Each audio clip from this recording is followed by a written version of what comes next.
Behind-the-scenes photo, Armadillo. The crew at Gun Interactive were able to recreate the film's opening shot of an armadillo.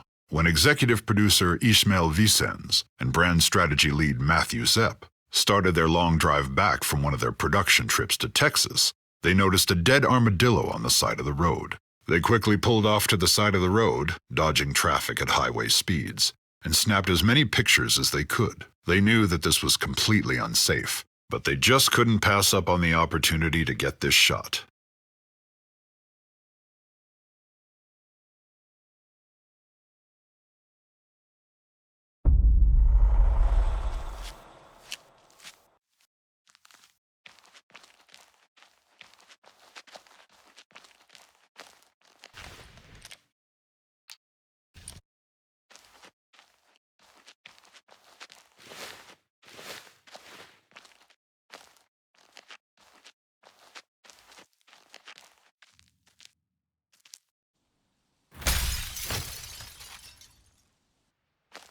Escape hatch. When Sally, Marilyn Burns, escapes by jumping out the window, the glass was actually breakaway sugar glass, made by Bob Burns and Mary Church. In fact, Mary did the stunt of jumping out the window. A mattress and some empty boxes were placed outside the window for her to land on, but setting up the shot took a long time. With the humidity of the Texas summer, the breakaway glass began to dissolve. When I went through it, I was like a glass woman because now I had little particles stuck all over me because the stuff was wet, Mary said. If they'd waited probably another 45 minutes, I don't know if there'd been any glass in those windows.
Chicken Nugget. The game's composer, Ross Tregenza, used real chickens for the audio for Nugget. He luckily had a close friend and fellow composer that owned a farm with several chickens. The name Nugget was born from brand strategy lead Matthew Zepp. The name is a nod to the longtime nickname of his nephew.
He really cut her.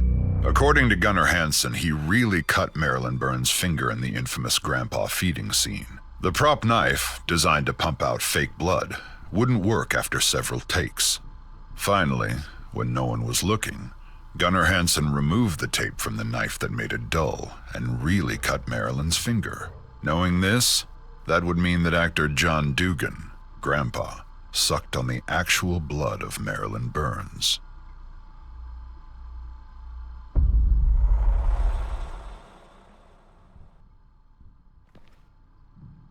Kim and Toby before Texas.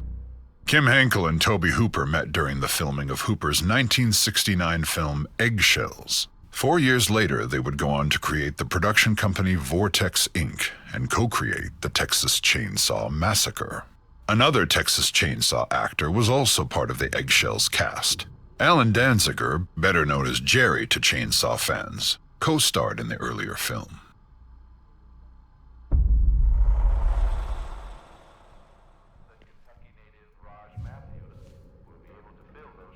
The dinner scene. The infamous dinner scene was a long, trying shoot.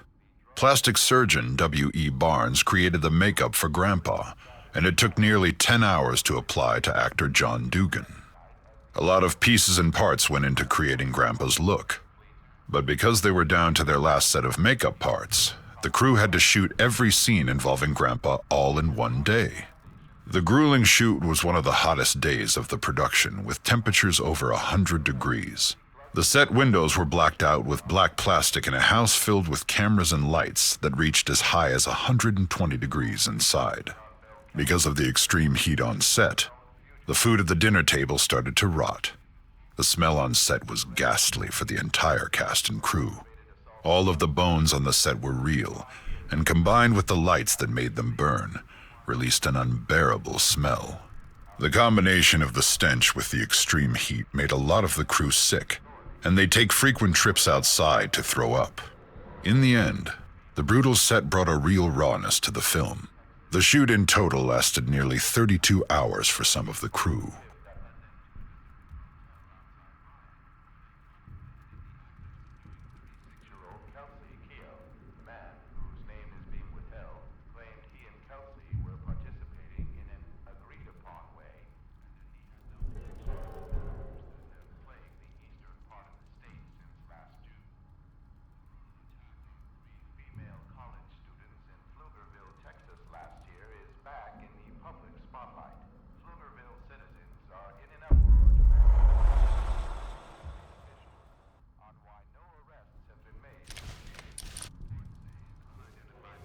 Entered the home in the middle of the night, viciously strangling one female to death before attempting to stab both roommates who were sleeping nearby.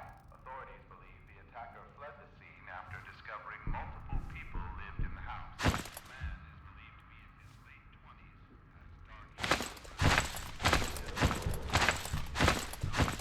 Police are urging anyone with information to please come forward. Case of elderly abuse, sprawling Meadows old age home in Colorado Springs.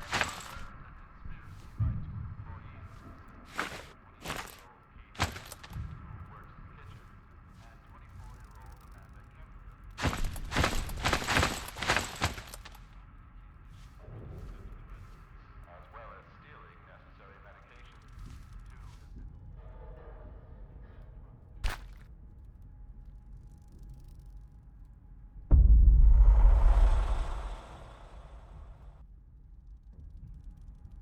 Makeup set.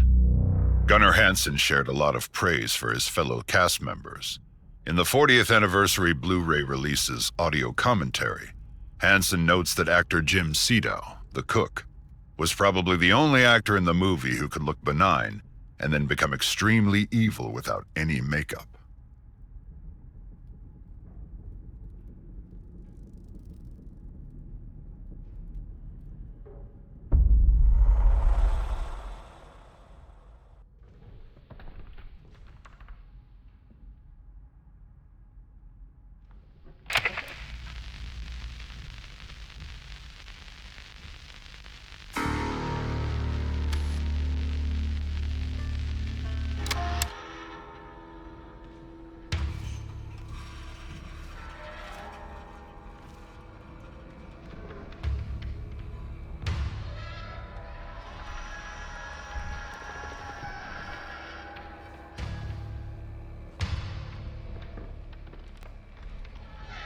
curtain.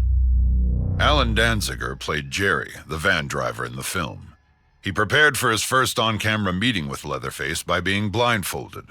When the blindfold was removed for the initial take, he was so terrified that he ran out of the room.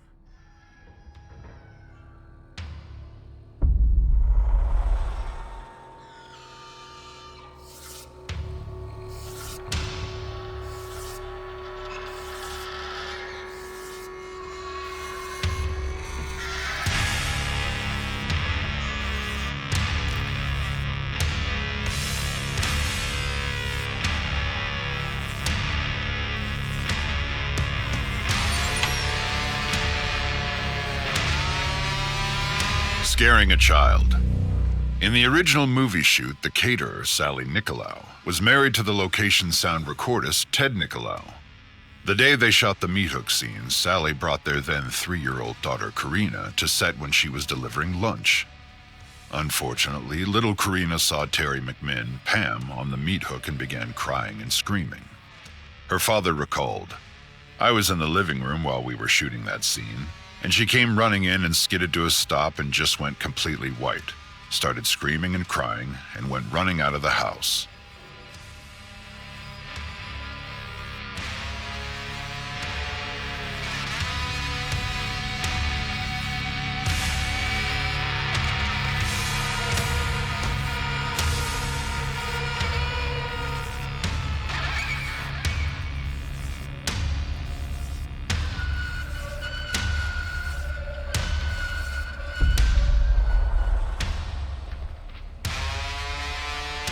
Genuine bone furnishings.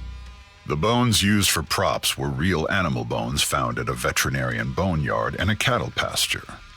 Art director Robert Burns led the charge of designing most of the bone props, like furniture and light fixtures.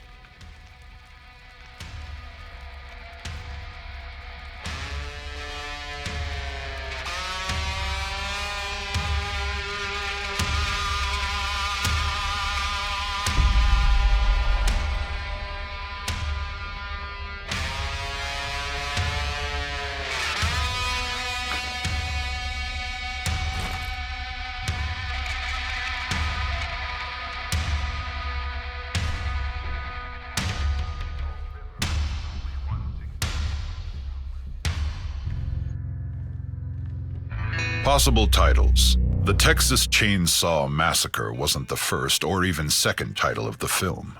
The first two working titles were Head Cheese and Leatherface. Head Cheese was the first working title of the film, though, for most of principal photography. Leatherface was the working title until late into production, when it was finally given the official title of The Texas Chainsaw Massacre. Kim Hinkle and Tobe Hooper intended for the title to be spelled Chainsaw, but once the press were sent information on the film, and when the original poster was produced, the spelling got twisted into Chainsaw.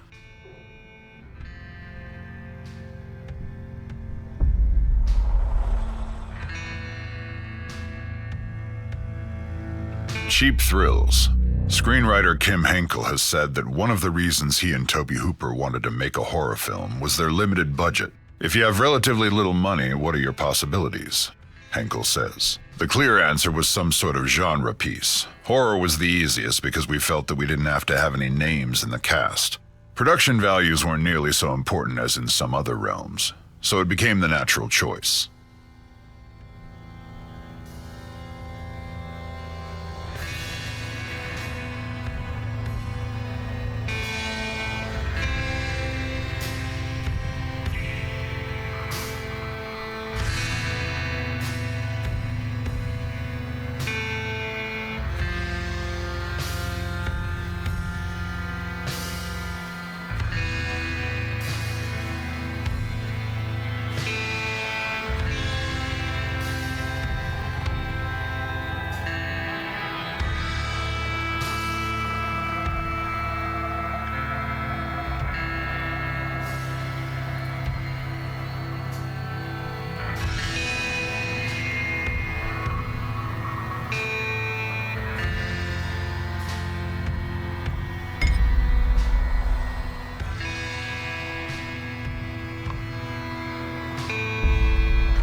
Ashtray.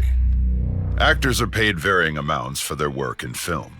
For his voiceover in the opening monologue of the film, John Larroquette was paid with a single joint. Recent reports, however, suggest that his rate has gone up.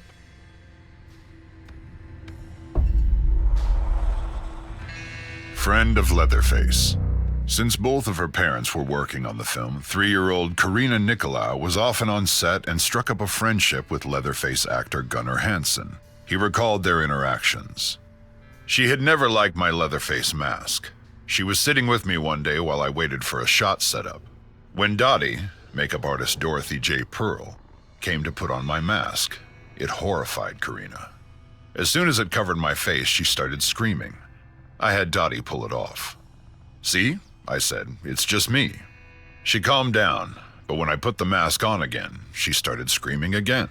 I realized she was too young to make the leap, to see my transformation from Gunnar to Leatherface and understand that I was still under the mask. So I made sure she never saw me in the mask after that, at least until the unfortunate meat hook scene.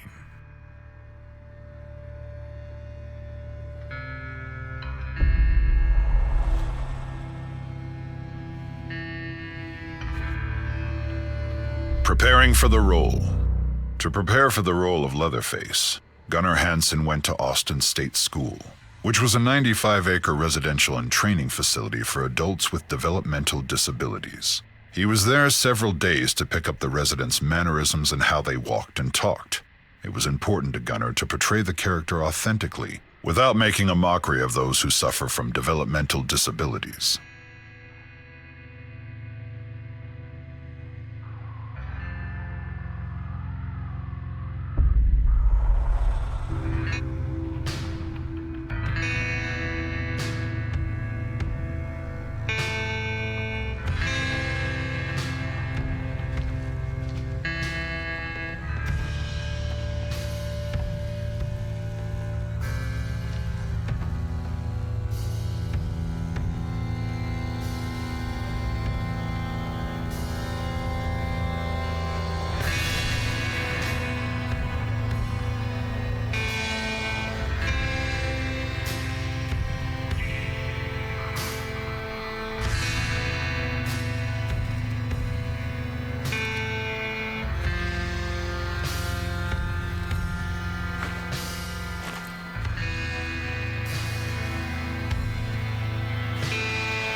Hitchhiker's Camera. The make and model of the Hitchhiker's Camera is a Polaroid automatic 230 land camera. It was manufactured and distributed from 1967 to 1969. This camera previously belonged to Maria Flores. The hitchhiker stole it after she was stalked and kidnapped by Johnny.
Grandma's rocking chair.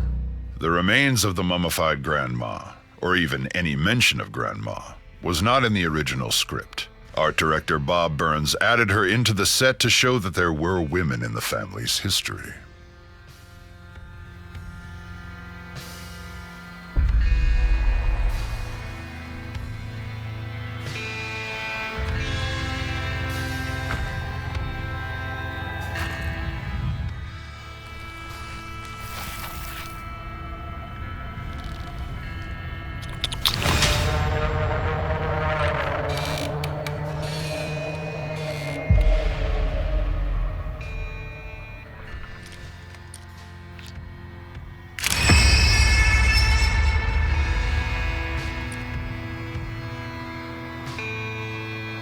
The Hitchhiker's origins.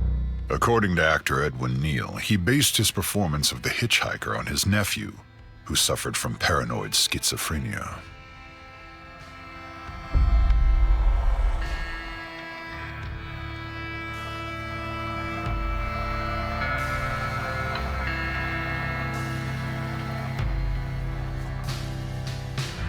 Sissy's straight razor. After Kim Henkel and creative director Ronnie Hobbs finished designing Sissy's look and backstory, the only question left was what type of weapon would she carry. According to Kim's secret catalog of character concepts, he always envisioned Sissy wielding some type of straight razor, a small, portable weapon that could stay hidden until just the right time. It's petite and deadly, just like Sissy. It fit her personality perfectly. So even though the hitchhiker carries it in the original 1974 film, it did in fact previously belong to Sissy. As far as what happened to her, or where Sissy is during the 1974 film, well, that's a story for another time.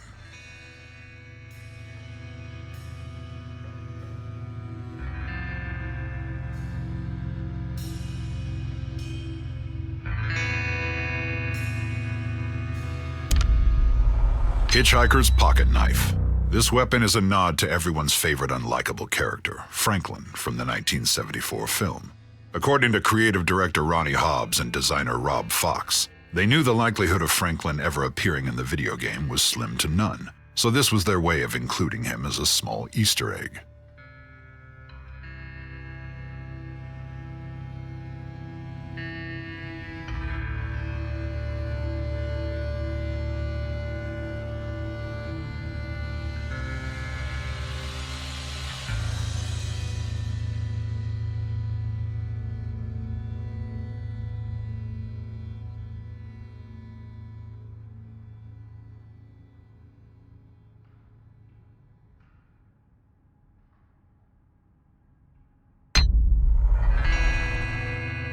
Jim Sedow's toughest scene to get right was the broomstick clubbing at the gas station.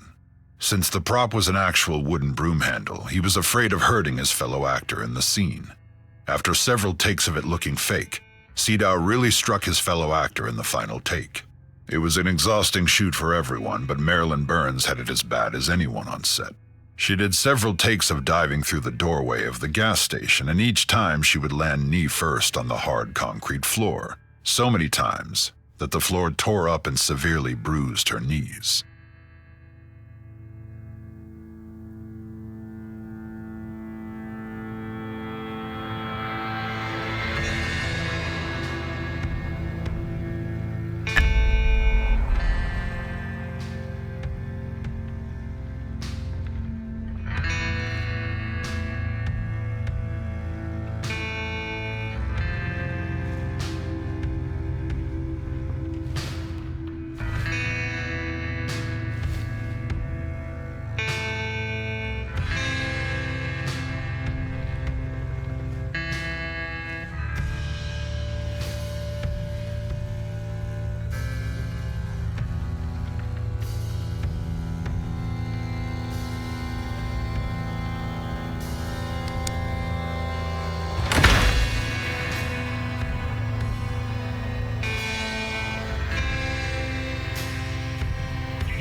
Box office success.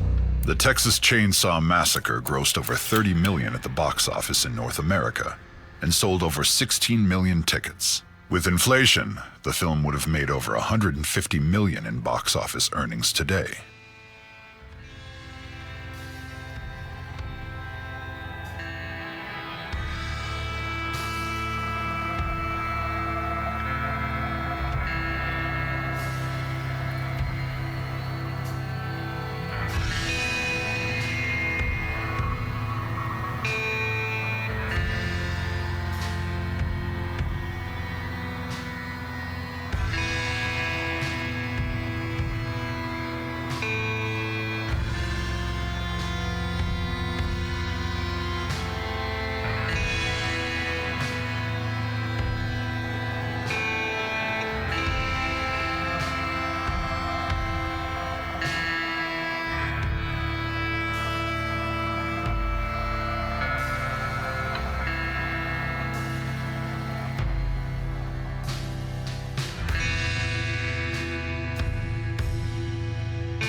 Production manager Ron Bozeman would go on to work on another film that featured cannibalism. In 1992, he won an Academy Award as a producer for The Silence of the Lambs.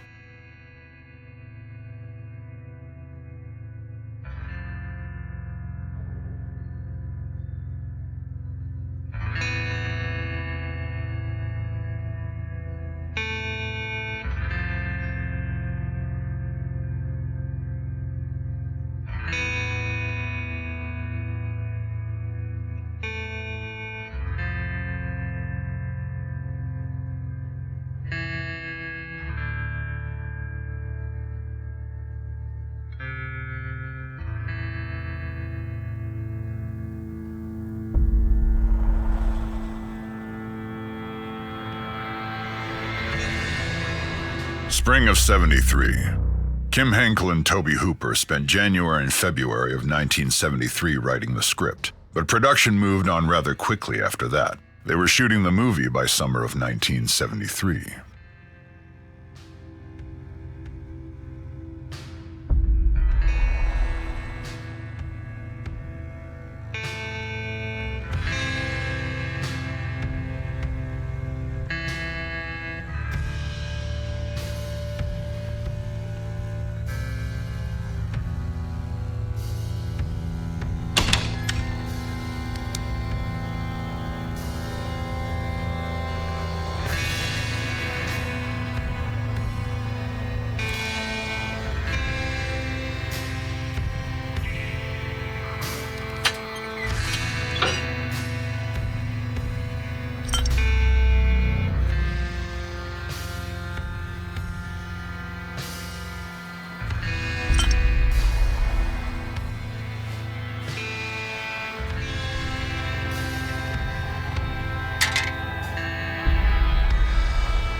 Family name. The family has gone by several surnames throughout the course of the franchise. However, their original surname is Slaughter. Though never spoken in the movie, it can be seen in faint letters on the sign above the gas station, W.E. Slaughter Barbecue. According to Gunnar Hansen, art director Bob Burns made the sign. He said that Toby and Kim were mighty proud of coming up with We Slaughter.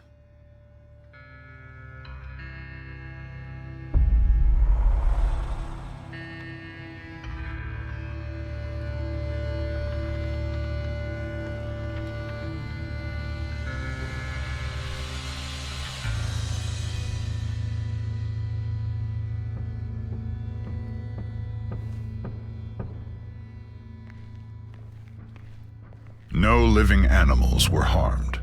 Initially, art director Robert Burns wanted set pieces of real dead cats and dogs. The crew acquired dead animal carcasses from a veterinarian and actually tried to embalm them with formaldehyde. Makeup artist and production assistant Dorothy Pearl, at the time the wife of the film's cinematographer Daniel Pearl, was injecting a dead animal with formaldehyde when she accidentally injected into her own leg through the animal. Toby Hooper then ordered that the dead animal carcasses had to be thrown out. The crew poured gasoline to cremate them, but the stench from the smoke from the bonfire started to make its way into the family house and added to an already foul stench set.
One outfit, 32 days.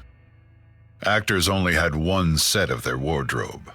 The actors had to wear the same clothing for the entire 32-day shoot, 12 to 16 hours a day, 7 days a week.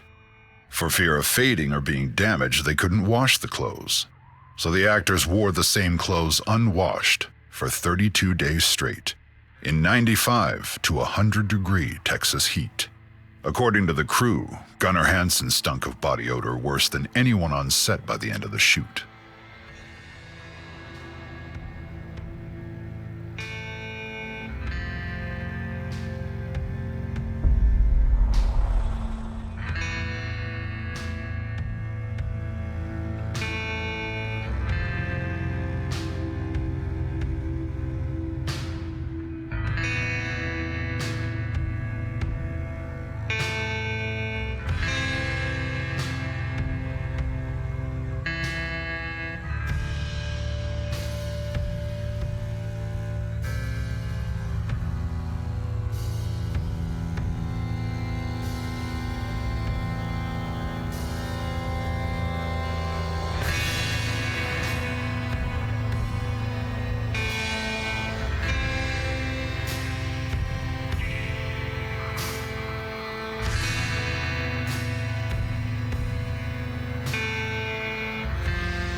Blood spatter. One of the reasons that blood and gore are limited in the film is because Tobe Hooper and Kim Henkel felt that fear and intensity were more important. According to screenwriter Kim Henkel, he and Tobe Hooper reached out to the MPAA to discuss the guidelines to avoid getting slapped with an X rating. Apparently, the investors of the film were terrified that the film would get an X rating, so all these thoughts were front of mind during production. Ultimately, Hooper and Henkel's original vision of inflicting fear and intensity with the gore and blood implied worked to the film's benefit and made a bigger impact.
How the music is made. Numerous instruments used by Wayne Bell to create the music were children's musical toys. According to Bell, many of the instruments used to create the music of the Texas Chainsaw Massacre were cymbals, xylophones, and shakers. Being that Bell is a drummer, a substantial number of cymbals were used. The audio team also used Bell's K stand-up 5-string bass with a movable bridge which allowed them to change how high off the board the strings are. This brought out the strong sounds of the bass. Additionally, the sound team used a bow, plucking and rubbing various items on it.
Playing with fire. Early on during filming, Gunnar Hansen asked Tobe Hooper, "How are we going to shoot the scene where I get chainsawed in the leg?" Tobe Hooper replied, "I don't know, but don't worry about it because it's the last shot of the movie." For the climactic ending of the film, the crew wrapped a metal sheet around Gunnar Hansen's leg with a stake taped to it, and a blood bag taped on top of that. Originally, he thought it was a crew member who would run the chainsaw cutting into Gunnar's leg. But Gunnar insisted he would do it himself for fear of the crew member accidentally sawing his leg. The saw didn't have its actual teeth attached to it, so they had to make modifications to the saw itself. At first, Gunnar thought he had sawed his leg, but his leg did become badly burned from sawing into the metal plate that was protecting it.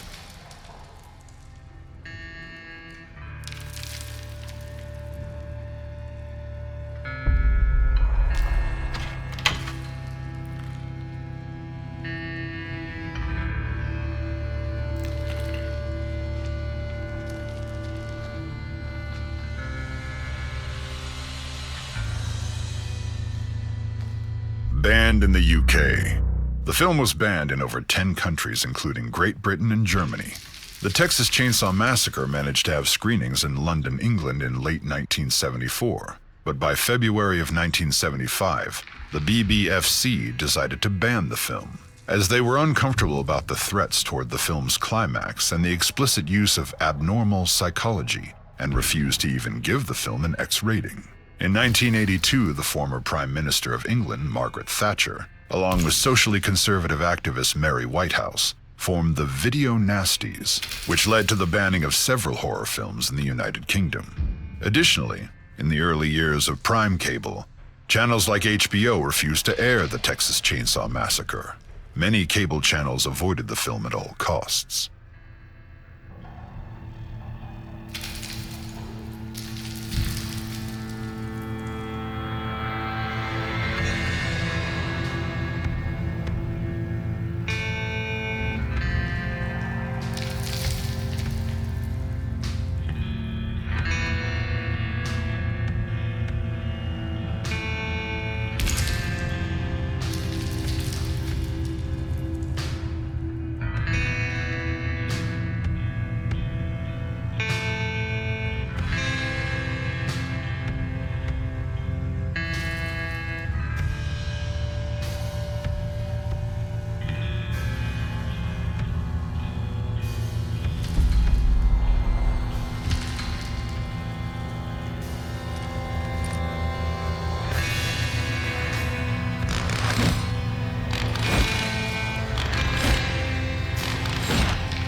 Maria Flores photos. Several of the photos used for Maria Flores' story were taken near a massive sunflower field that seemed to go on for miles. While stunningly beautiful, this area was also infested with rattlesnakes. Thankfully, the Gun Interactive crew persevered after a few close encounters with the venomous snakes, and were able to capture thousands of photos to help build the lore of our game's catalyst, Maria Flores.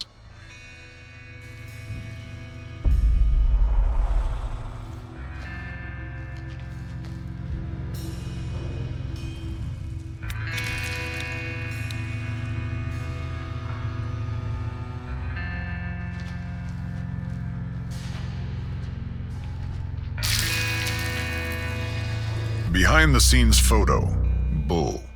During research production for the Texas Chainsaw Massacre game, Gun Interactive's creative director Ronnie Hobbs, executive producer Ishmael Vicens, and brand strategy lead Matthew Zepp traveled to dozens of locations in rural Texas. Thousands of photos were taken to capture the essence and authenticity of the Texas countryside. During one of these trips, the team at Gun stumbled onto a farmhouse they thought was abandoned, but little did they know they would meet a new friend. A massive bull in a nearby gated field with horns that stretched 4 feet end to end.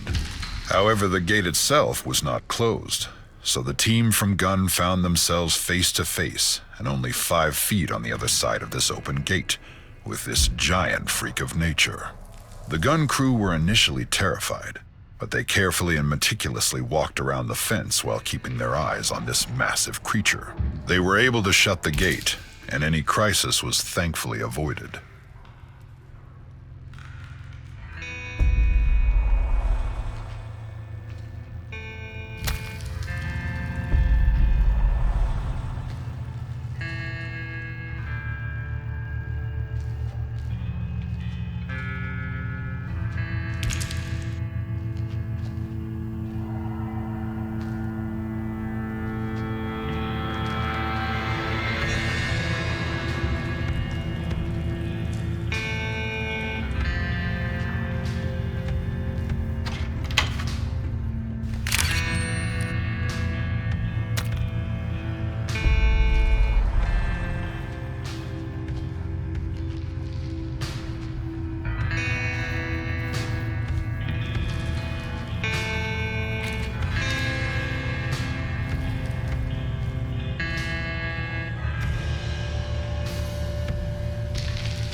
Masks. The leather... all natural masks.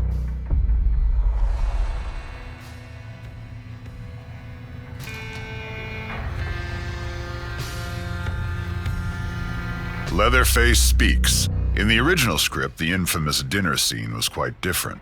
Leatherface had scripted, though completely unintelligible, lines.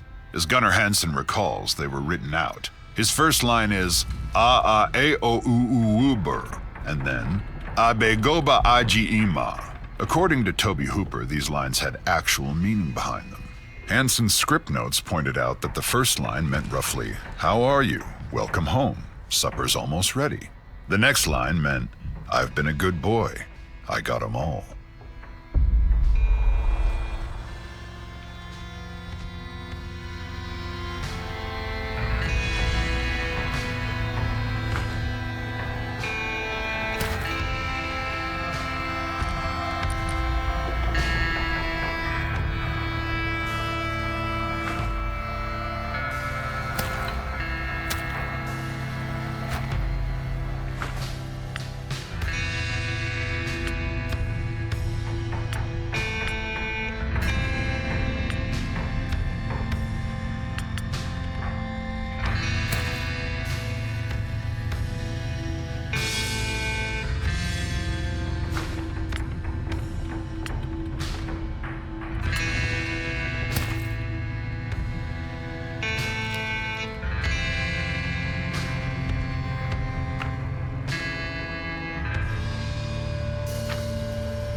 my God! Listen to me. My name is Maria. Maria Flores. Please, find a way to get me out of here. I'm begging you. I don't want to die. Please.